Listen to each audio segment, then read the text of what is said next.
যাচ্ছি মৌলানা হাবিবুর রহমান বেজবা, আপনার কাছে জানতে চাই যে নারীর অধিকার, শায়েখ বলেছেন এই নারীর অধিকার ইসলাম ছিলই না, এক কথায় ছিলই না। যেটা একটা পিতা কিভাবে নারীকে তার কন্যাকে জীবিত কবর দিয়ে দিতে পারে, তার মানে অধিকার একেবারেই ছিল না। সেখান থেকে ইসলাম যে অধিকারে প্রতিষ্ঠিত করেছে, আপনি যদি পয়েন্ট আউট করে দর্শকদের জন্য একটু বলেন।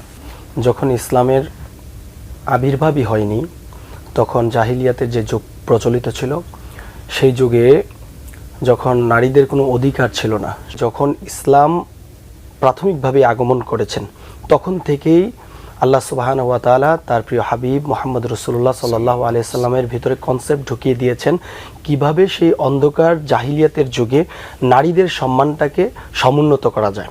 সেজন্য আল্লাহ তাআলা পবিত্র কোরআনুল কারীমের মধ্যে বলেছেন, ইন্নাদ-দীনা ইনদাল্লাহিল ইসলাম, যে ইসলাম হচ্ছে একমাত্র মনোনীত জীবন ব্যবস্থা বা দিন। সেখানে আল্লাহ তাআলা সকলের অধিকার সম্পর্কে কথা বলেছেন, সকলের জন্যই আল্লাহ তাআলা সেই ইসলামকে সমুন্নত করেছেন। ইসলামের বিধিবিধান যারা মানবে বা তার গণ্ডিতে যারা আসবে, তারা ইসলাম থেকে যেই অধিকার তাদের জন্য থ্রো করা হয়েছে, সবগুলো অধিকার তারা ভোগ করতে থাকবে। সেখানে নারীদের অধিকারও ছিল। যখন নারীদেরকে জীবন্ত পথে ফেলা হতো, তখন সেই অন্ধকারে নিমজ্জিত থাকা সময়টার মধ্যেই আল্লাহ তাআলা প্রিয় রাসূল সাল্লাল্লাহু আলাইহি সাল্লামকে আরবের সেই মরু প্রান্তরে পাঠালেন। সেখানে পাঠানোর পরে তিনি আসলেন, আসার পরে প্র্যাকটিক্যাল জীবনের মধ্য দিয়ে তিনি নারীদের অধিকারকে আস্তে আস্তে করে মানুষের সামনে তুলে ধরার চেষ্টা করলেন। এখন নারী অধিকার নিয়ে আমরা নানান সময় নানান কথা শুনি।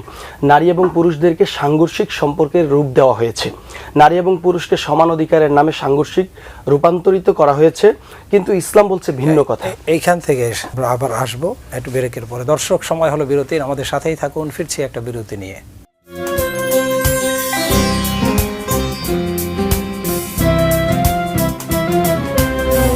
দর্শক, বিরতির থেকে ফিরে পুনরায় আপনাদেরকে অভিনন্দন জানাচ্ছি। Sinbad research group light of Ramadan অনুষ্ঠানে co sponsor Islami bank PLC এবং আল আরাফা ইসলামী ব্যাংক পিএলসি এর সৌজন্যে। জি, আপনি বলতেছিলেন যে নারীদেরকে সমান অধিকারের নামে কি করা হয়েছে, সাংঘর্ষিক চরিত্রের একটা রূপ দেওয়া হয়েছে, কিন্তু ইসলাম বলছে ভিন্ন কথা। আল্লাহ তাআলা পবিত্র কোরআনুল কারীমে বলছেন যে হুন্না লিবাসুল্লাকুম ওয়া আনতুম লিবাসুল্লাহুন্না। পুরুষদের ব্যাপারে আল্লাহ তাআলা বলছেন যে নারীরা তোমাদের জন্য পোশাক, তোমরাও তাদের জন্য পোশাক, মানে একে অপরের অপরিহার্য, একে অপরের সহযোগী। ইসলাম বলছে সহযোগী, অপরিহার্য। কিন্তু আল্লাহ তো জোড়ায় জোড়ায় সৃষ্টি করেছেন, ওয়া খালাকনাকুম আজওয়াজা, আল্লাহ জোড়ায় জোড়ায় সৃষ্টি করেছেন। আর জোড়া হয় একটা পুরুষ এবং একটা স্ত্রী দিয়ে। এক জোড়া হাঁস বলতে নারী এবং পুরুষই বোঝায়। তো সেখানে আমাদের ইসলাম আমাদেরকে বলছে নারী পুরুষ একে অপরের সহযোগী, সাংঘর্ষিক কোনো সম্পর্ক তাদের মধ্যে নাই। তো আল্লাহ রাসূল সাল্লাল্লাহু আলাইহি সাল্লাম দুনিয়াতে আসার পরে প্র্যাকটিক্যালি তিনি যেভাবে নারীদের সম্মানটাকে সমুন্নত করেছেন, তার দুই চারটা পয়েন্ট আমি আপনাদেরকে শোনাচ্ছি।